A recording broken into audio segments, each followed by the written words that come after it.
Have you thought this through? No way will that work. Are you sure? Is there any money in that? You'll never make any money doing that. How are you going to pay the mortgage? Just get a job. You're going to try to sell that? Why can't you be normal like everybody else? All right. Were your parents morons too? The savvy entrepreneur to the rescue. Congratulations. That really turned out well. Really good job. I'm going to admit it. I'm surprised. You know, I wish I thought of that. I never thought anyone would. How did you do that? I'm so glad you're pursuing your dreams. I wish I had the courage to follow my dreams. Good morning, all you entrepreneurs and small business people. You are listening to the Savvy Entrepreneur Show. I'm Doris Nagel, your host for the next hour. The show has two goals. First, to share helpful information and resources. You know, I have made so many mistakes myself over the years, and I've seen clients and friends make lots of mistakes too. And if I can help just one of you entrepreneurs out there not to make some of those mistakes, then I've been successful. The second goal of the show is to inspire. I found sometimes being an entrepreneur is confusing and often lonely, and you have no idea if you're on the right track or not, or where to turn for good advice. So every week on the show, I have guests who are willing to share their stories and their advice. And this week's guest is Susan Gidel. She is a financial astrologer, and she's going to join me this week to talk not only about the business that she's in, which is a less traveled corner of the business world out there, but also a little bit about her journey as an entrepreneur. So Susan, thanks so much for being with me today. Welcome to the Savvy Entrepreneur Show. Well, thanks so much, Doris. It's nice to be here. Susan, let's start out by having you tell folks a little bit about your business. What exactly do you do? I'm an astrologer that focuses on financial topics. That can be anything from what market prices might do. And it also extends into looking at people's individual horoscope charts for indications about wealth potential, career changes, career suitability, timing for making changes, timing for when money might be rolling in, and timing for when you maybe should lay low from a financial perspective. So what are some of the kinds of things, I think you've hinted at them, but maybe some specific examples of things that you help your clients with? Actually, most common is someone who is interested in starting a business and will come to me to find a good date and time to do that. Ah, interesting. It's like you get to pick the birthday of your company. Oh, and your birthday is important. Why? Because it establishes, like for all of us, it establishes astrologically where the sun, moon, and rising sign are in your horoscope. And those three things tell you about identity, the sun, how you approach things emotionally, the moon, and the ascendant reveals what kind of outward personality you have. Well, if you can pick that for your company, then you can potentially support the idea that you have and how the company functions and operates. Ah, interesting. What are some other kinds of things that you commonly help people with? Then on the trading world, I often talk with people who are interested in investing and are just interested to see if, one, they have an inherent talent for it, which the chart can show.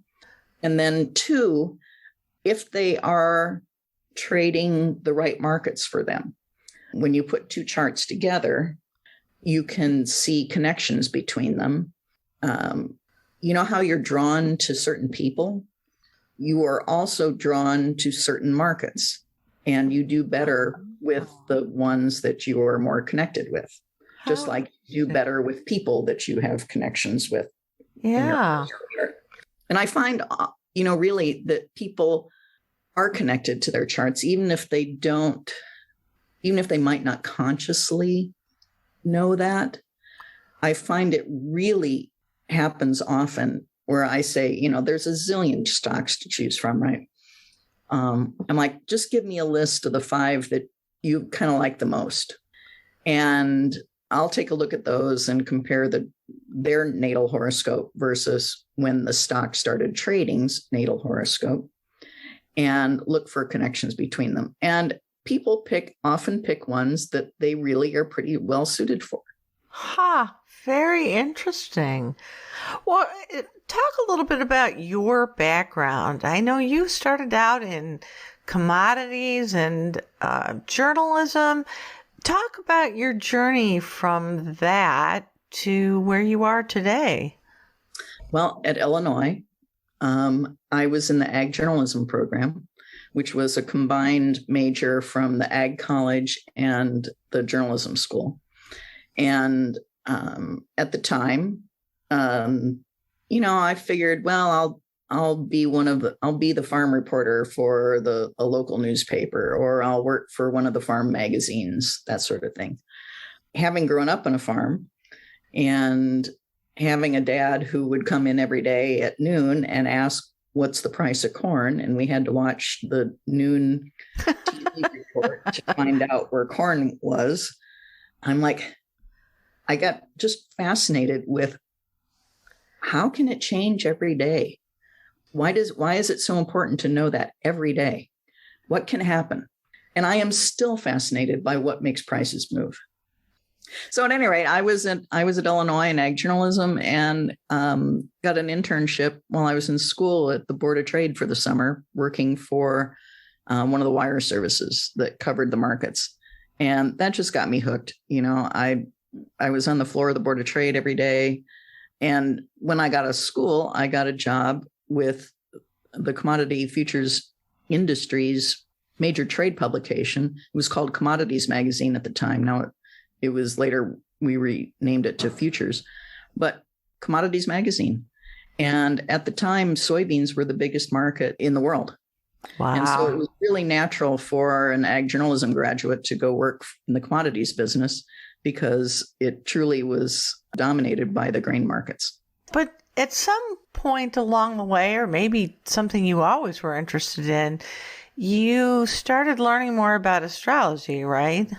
Yeah, well, while I was at the magazine, I interviewed some financial astrologers because we were always on the lookout for stories about people who had different approaches to figuring out which way the markets were going and that sort of thing. Oh, interesting. And so that kind of piqued my interest. And I don't know, I just thought that was interesting. Yeah. And so just kind of kept that in the back of my mind. And fast forward to the mid-90s, I was then self-employed as a freelance copywriter, freelance journalist, and was working with a friend of mine in New York. We were very early in wanting to put up a website in 1995. Yeah, it's hard to believe. Hard to remember when there was a time when there weren't websites, right? I know, isn't it?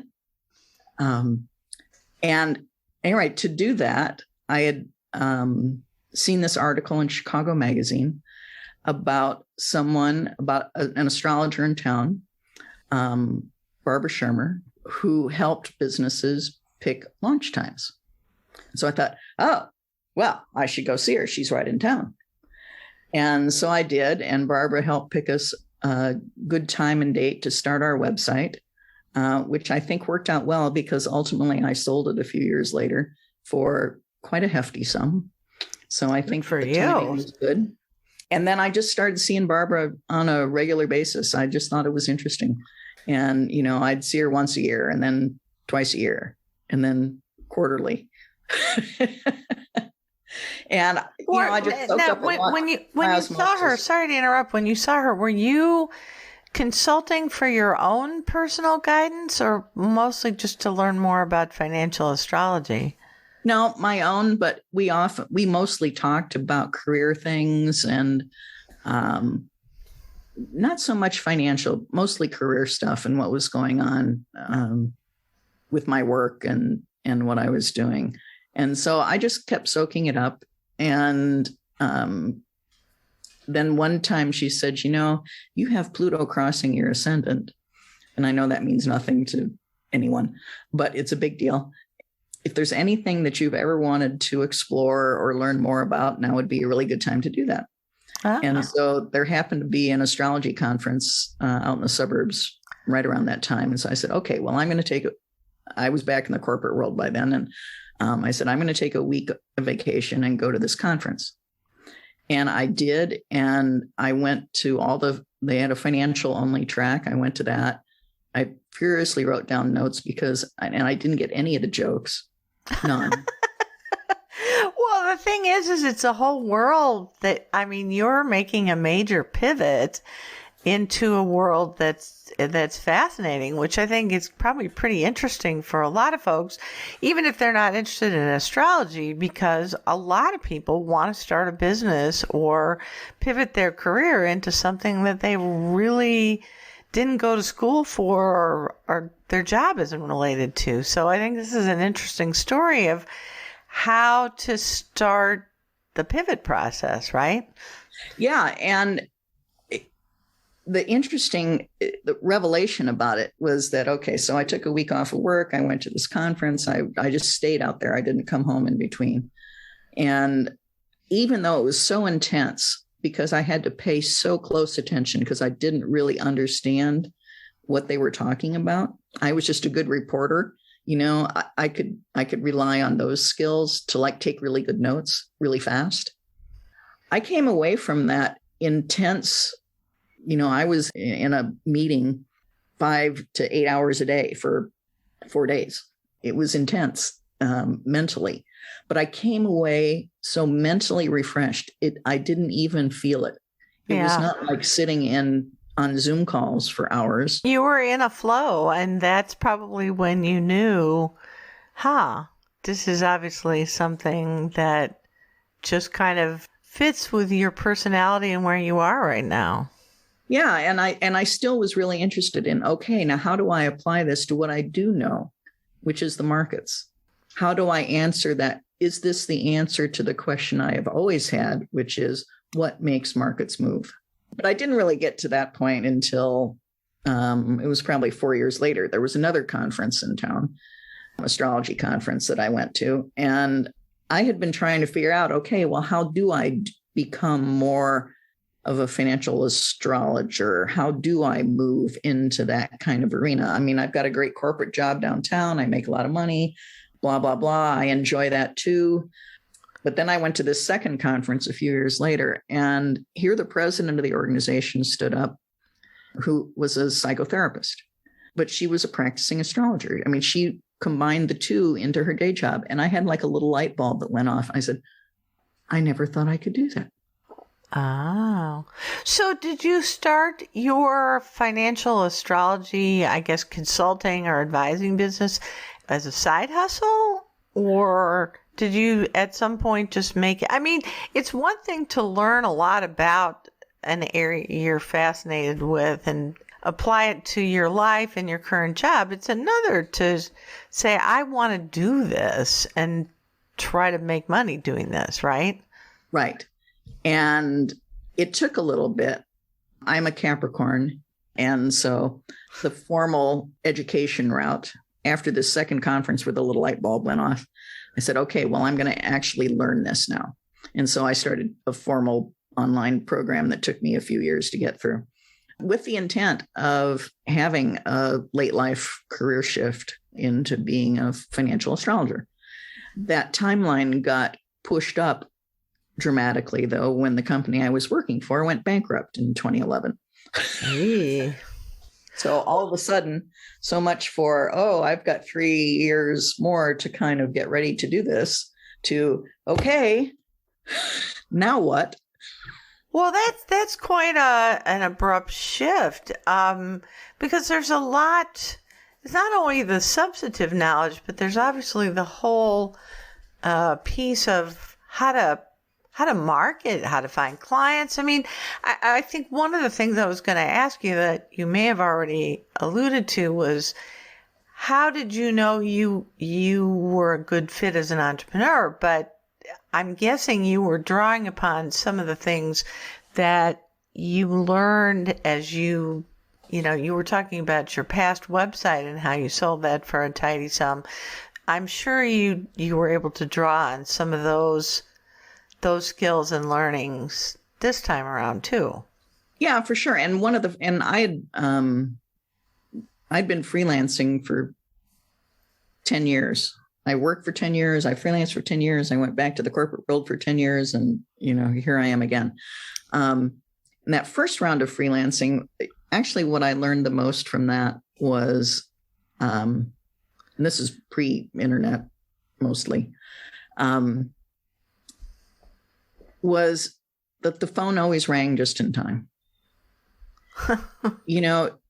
If you just do the basics of staying in touch, picking up work from whoever has some, and letting that lead you on to the next thing. In the end, I never really worried about where the next gig was going to come from. Just as I would start thinking, oh, I wonder what I'm going to do after this one wraps up, the phone would ring and here it was, the next gig. And I'm like, and I got really comfortable with that. Huh. Well, so what do you think it tells you if the phone doesn't ring? I think it probably tells you that you're not doing the basics right, or that you're just simply not on the right path. Yeah. Yeah. I mean, that's one of the dilemmas that a lot of entrepreneurs face, right? Is at what point do you just continue to persist?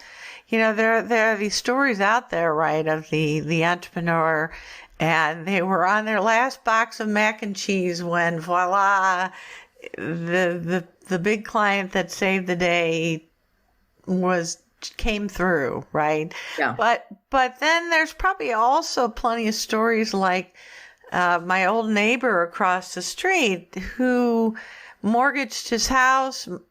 I don't know how many other things he was in debt, but basically ended up having his house floor closed on because he just kept thinking the big break, the phone call was going to come, and it just never did. So I've always been curious, how do you, as an entrepreneur, and maybe you putting on your astrologer glasses, how do you know whether the phone is going to ring in the nick of time or whether your house is going to get foreclosed on? Well, actually, from an astrological point of view, there's two ways to know. And one is, does my chart, and when I say chart, I'm that's shorthand for your natal horoscope chart, which is the snapshot of where all the planets were when you were born. Mm-hmm. Does my natal chart support this kind of work for me? And if it does, cool. And like I say, I think most people feel their charts in some way. I think most people are drawn to professions that they're suited for. Now, I've seen some that aren't because there was big family pressure to do something different. But for the most part, I think people feel what it is that they are good at. So one, an astrologer can help. Am I on the right path or not? And then two, there certainly are times when planets in the sky are connecting with your natal chart in a way where life is just difficult. Yeah. None of us get through life without some of those challenges. Right. And looking at that with an astrologer can, one, say, oh, you're in one of those periods, so chill or do something different. Understand that you're going through it now and it's going to be rough. And then the bright light at the end of the tunnel is it will end by blank because the transit will move on and that energy will lift.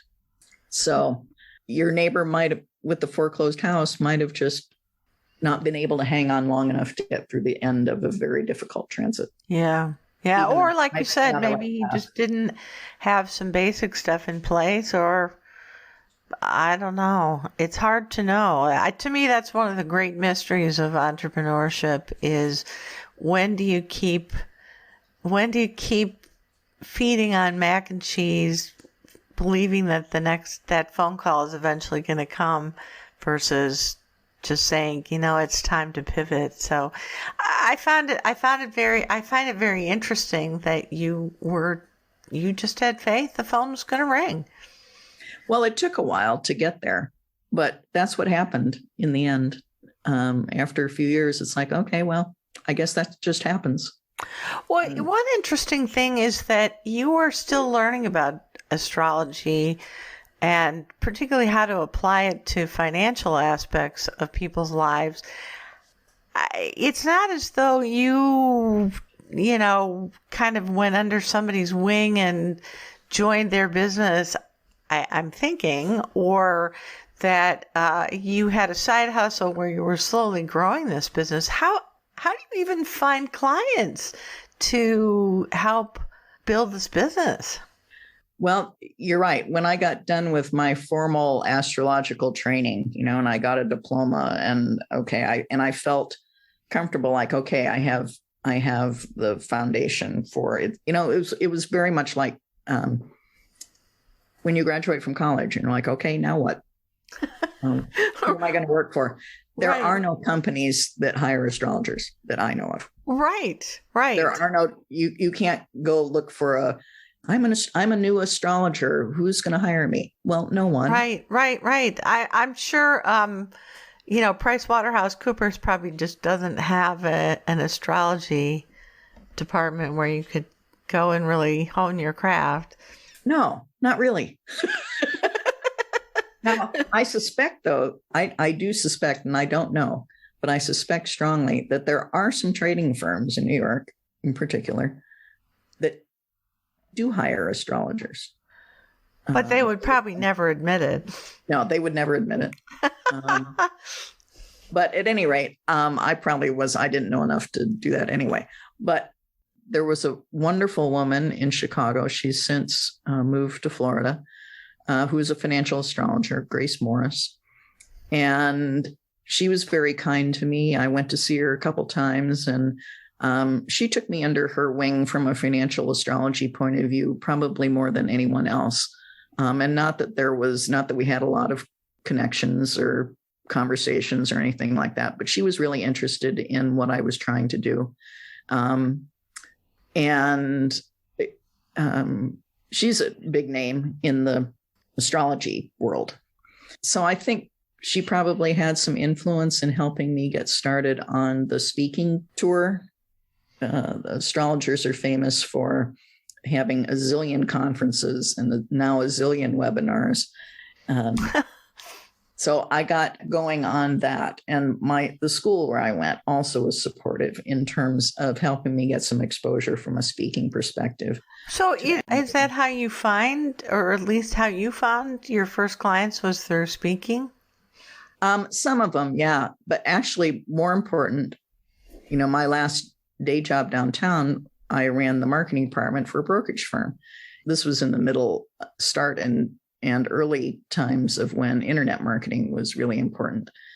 So I learned a lot there and applied it to my business. And honestly, search engine optimization is how I find clients then and now.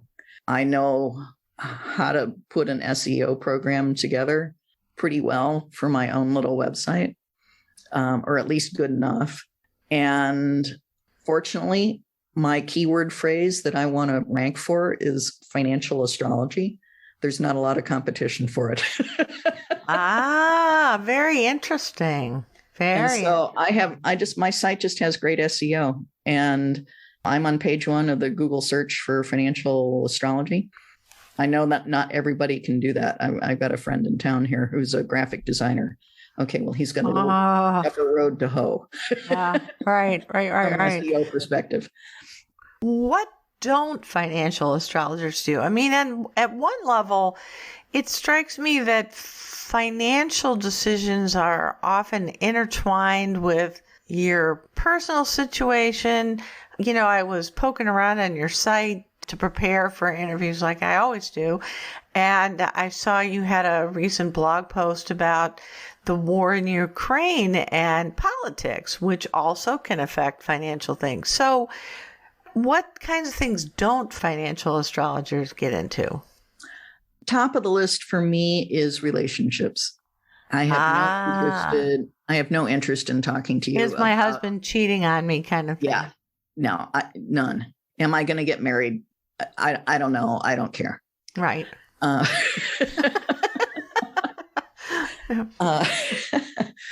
So relationship issues, I stay away from, and medical things. For friends, I will take a look at a chart and try and pick a favorable time for any kind of important medical procedure. But I don't do that professionally. And same with relationships. Okay, well, if my very best friend in the world wants to know what's going on, okay, I'll take a look at the chart. But those two things for sure, financial astrologers don't take a look at. But, certainly when I work with someone, if I see something big in the chart and it can be related to real estate, actually, there are big signatures that often pop up when people make big physical moves, buy and sell a house, change countries. I'm surprised at the number of people that come to me who have actually moved across the world, like several times. Oh, wow. And I'm like, wow, I live 150 miles from where I grew up. Yeah. I'm curious about your client demographic. I mean, are most of your clients local? Are they international? Are they older people, younger people? Are they repeat clients? How have you found your client base? Well, God bless the internet and God bless Zoom. I have clients from all over the world. That's amazing. So this is not like your little house that you sit out and you drive by and people say palm readings, $25. This is not that. No. Now, when I started seeing my astrologer in Chicago in the mid-90s, it was difficult to have clients elsewhere because you often met in person and, people did phone calls, but that's hard, I think, for an astrological reading. I do think there's a lot of information that can be exchanged when you're actually looking at each other, whether that's in person or over Zoom. So, like I said, God bless the internet and Zoom.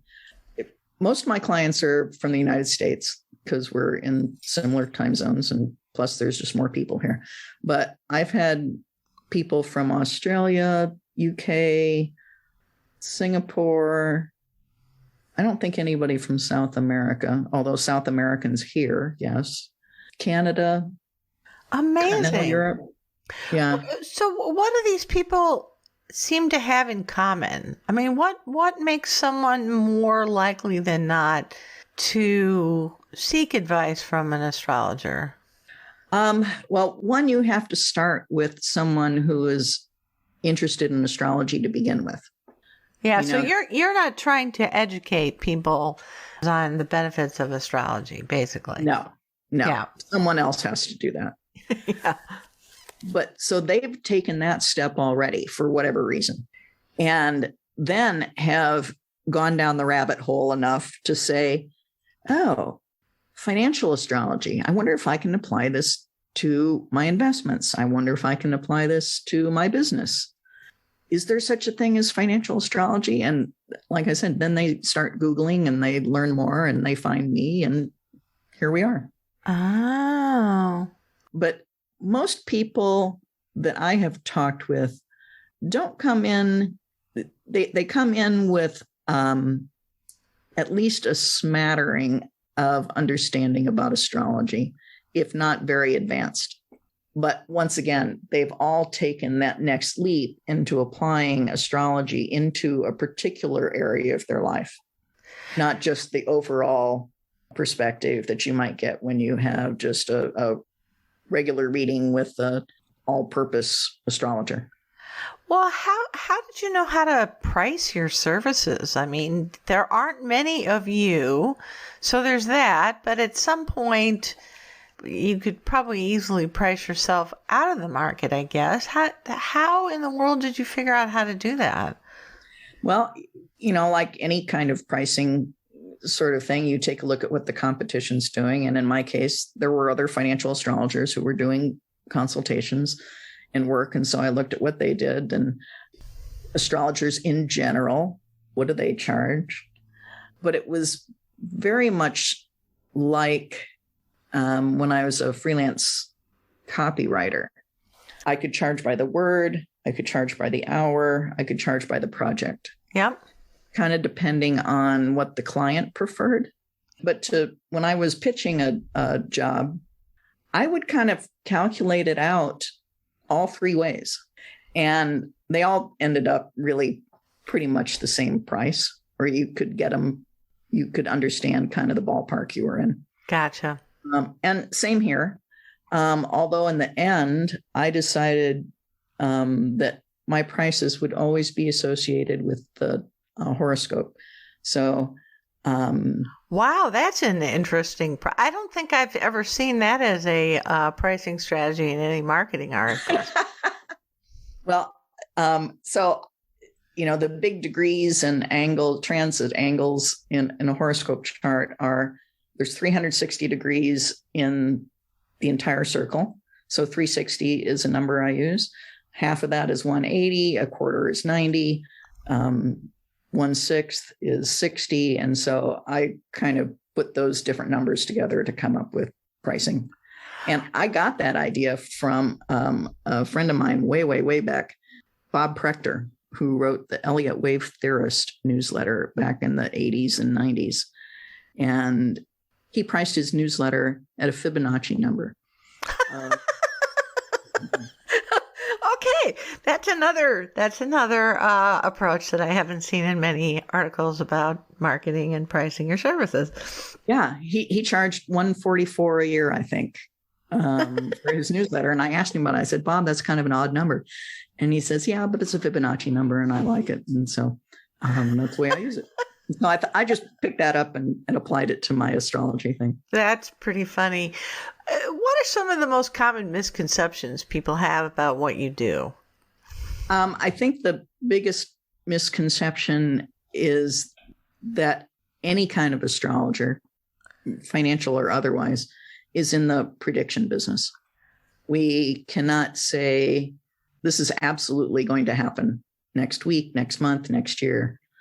But what we can say with clarity and authority is that here is we can describe the energy that is coming up and the character of the energy based on the planets involved and the signs therein and their connections with other planets. Now, how you choose to use that energy is up to you. And there is always a high road expression or a low road expression. What does that mean? It means that if you are aware of this energy that is coming and could put it and find the positive, useful purpose for it, you can get through it easier than if you are typically unaware that it is coming. And the unaware, unconscious response is typically the low road. I see what you're saying. For example, my Pluto conjunct the ascendant from before that my astrologer was telling me about. Pluto takes 248 years to go around the entire horoscope chart. So, oh my gosh. You will never have every transit of Pluto to any of your planets. But crossing the ascendant, which is one of the primary factors that you look at in a horoscope chart that identifies who you are and how you express to the world. Pluto crossing the ascendant can transform your identity. Pluto transits, and there's horror stories about Pluto conjunct the ascendant, about people's houses burned down, or they were in the most horrific accident and it changed their life. Both, big things that change your life Pluto's job is to transform, to take away what is no longer needed in order for something new to come up. It's very Phoenix-like. Well, it'd be interesting. Actually, my house did burn down about 5 years ago, and a whole bunch of bad things happened. So it would be very interesting to see if Pluto had something to do with that. It very well might have, and I would be happy to take a look at that for you. Very, very interesting. Well, you've got to have some success stories, things that you were proud of or that really made you feel good and you know you made a difference in a client's life. Can you, to the extent you can talk about that, share a story or two? Well, from a market perspective, one of the really first big international stages I had speaking wise was here in Chicago in 2018. And where I kind of, had arrived in my head in terms of being accepted in the astrological world. And I gave a talk on the commodity markets, which is what I specialize in from a research perspective.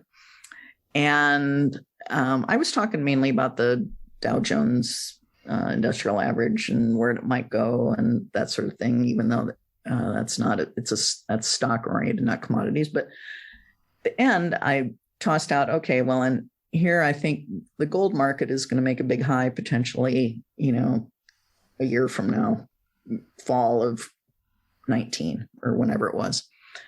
And way out there, because there was a huge transit coming up to the first trade gold chart. Someone who was at that talk got a hold of me after that had come and gone, after this gold projection had come and gone, and said, impressive. You were within 2 days of that high more than a year out. So that was really good from a market perspective. And I will say that at the top in 2020, I was within a couple of days of that top as well as the low in March. Hopefully there are clients who listen to you that were able to take advantage of those. Well, I hope so.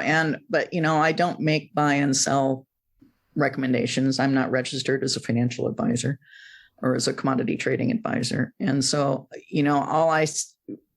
all I want to say is I think that astrologically, there is the potential for a higher low around these times. And I've seen so many happen on the exact date of the transit that I just presume that will be the date.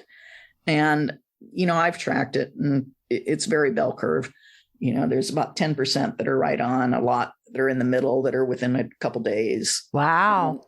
And that's pretty, from a statistics perspective, though, that's pretty good. Mm-hmm.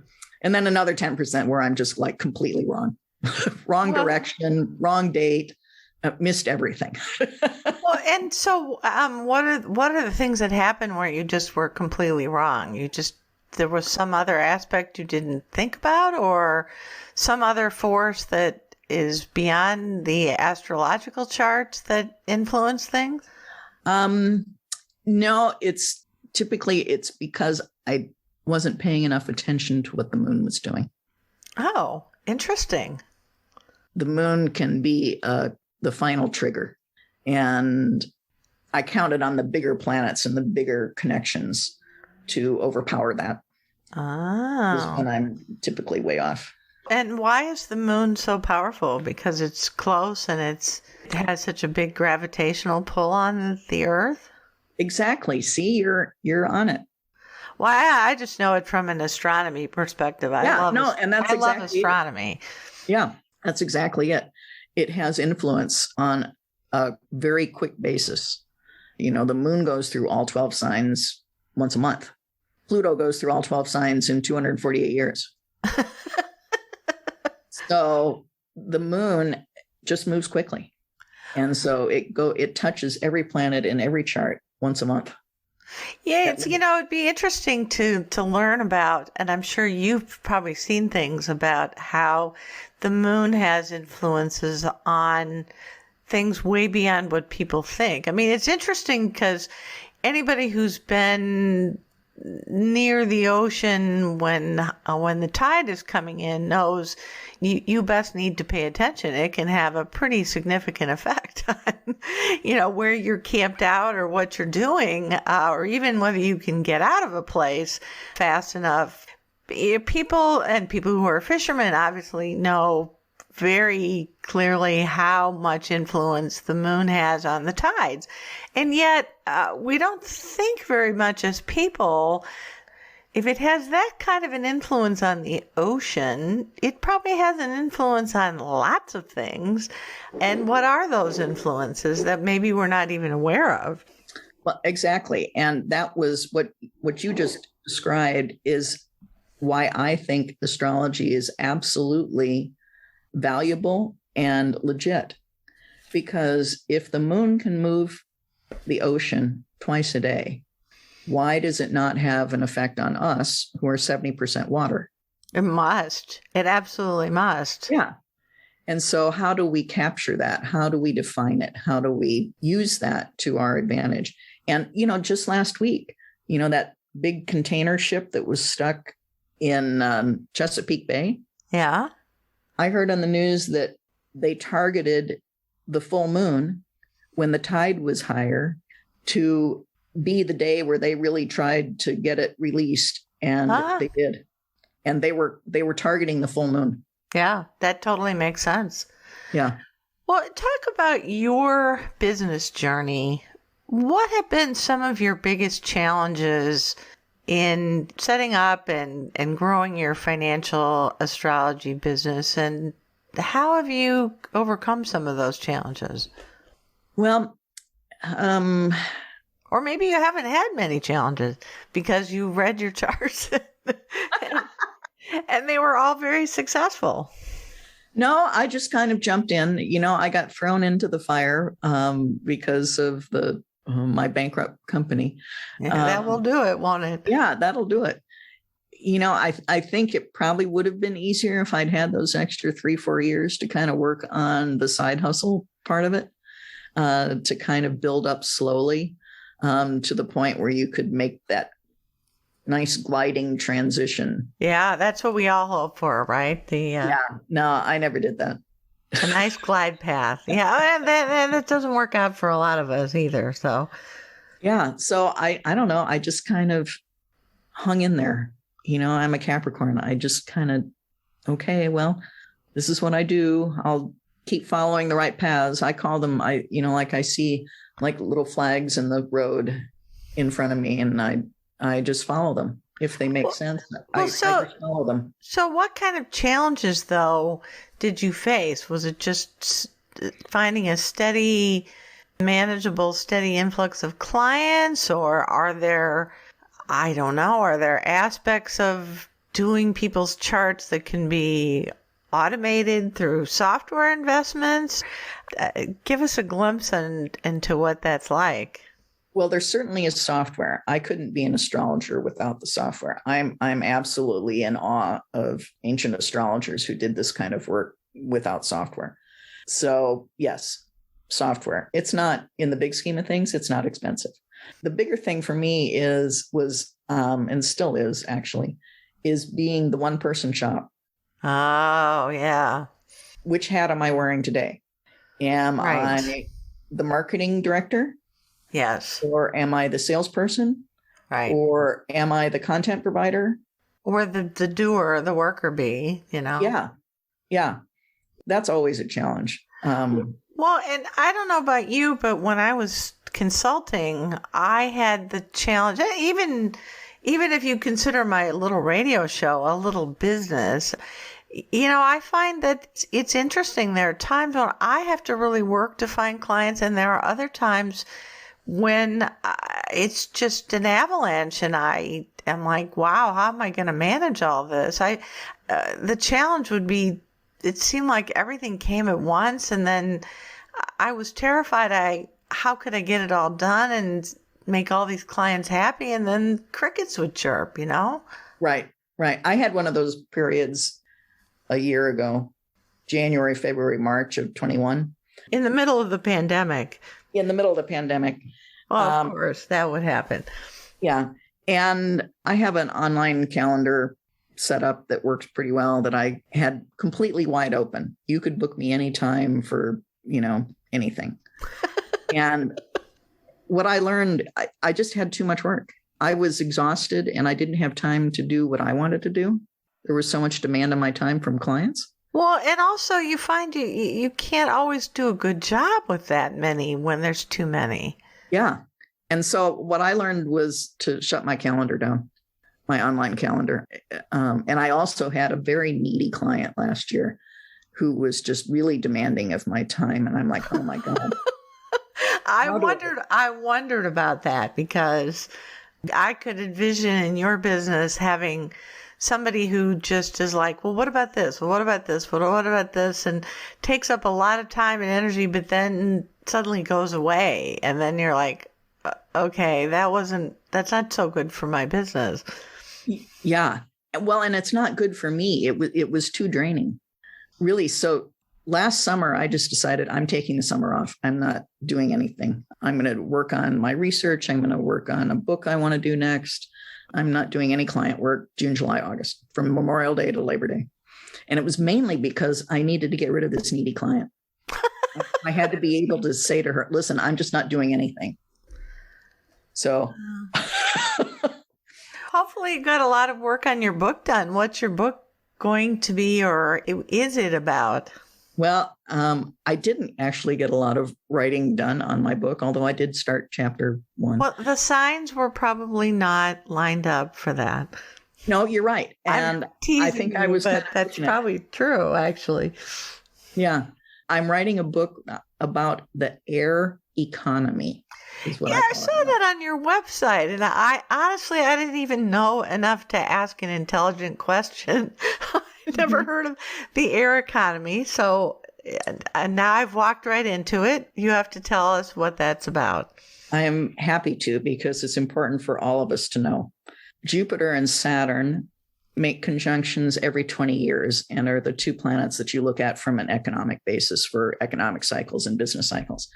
So Jupiter and Saturn have been making conjunctions in Earth signs since the mid-1800s, which means that from the mid-1800s until the end of 2020, the economies the world over were focused on things of Earth, things that came out of the Earth, oil, gold, minerals, whatever, physical things, manufacturing stuff.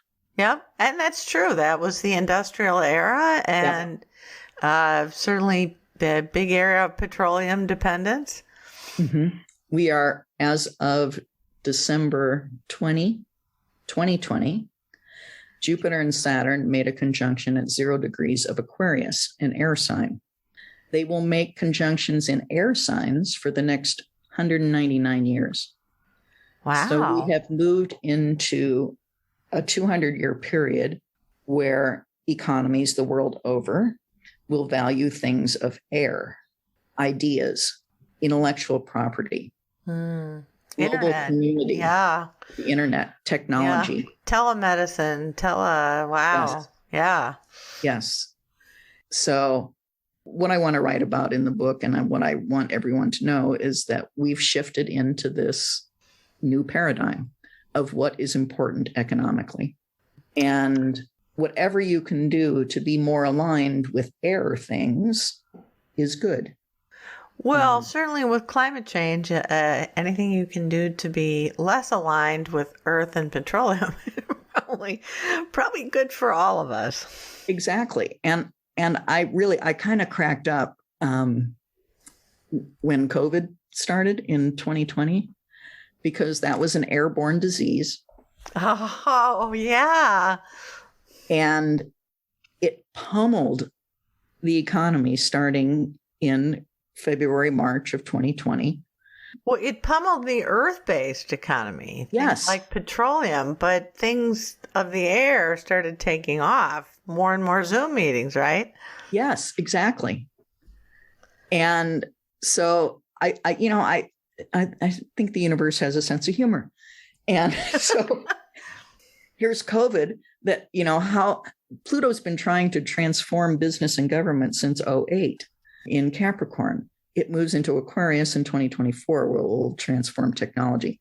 But anyway, so we're at the very end of this supposed big transformation in how business and government work, Pluto perspective.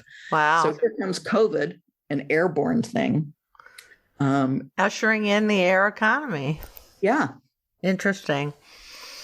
Very, very interesting. Well, we're almost out of time, but a couple last questions. You've been an entrepreneur really 2 or maybe 3 or more times over. There's no doubt lots of people like you out there with talents who've dreamed of doing something like you've done, taking their talents, making a business out of it, or at least something that earns them money, but maybe they don't have the courage to start.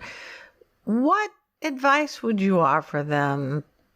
Well, of course, I think figuring that out from an astrological perspective would be helpful.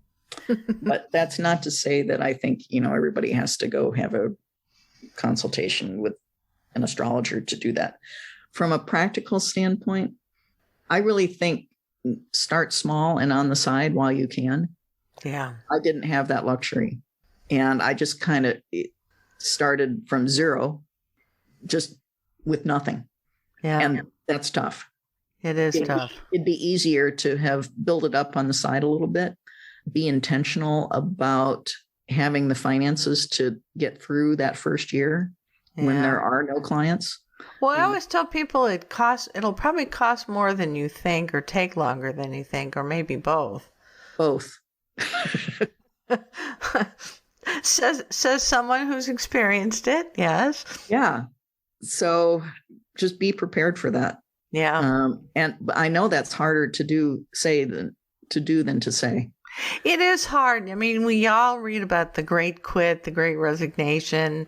People's interest in entrepreneurship and having their own business is higher than ever. But, and certainly a lot written about younger generations and their impatience and lack of willingness to compromise, wanting to do the right thing, wanting to follow their heart, all admirable things. But then there's the practical piece, which sometimes says maybe sucking it up for a little while is not a bad idea while you get your ducks in order to help make your transition a lot easier.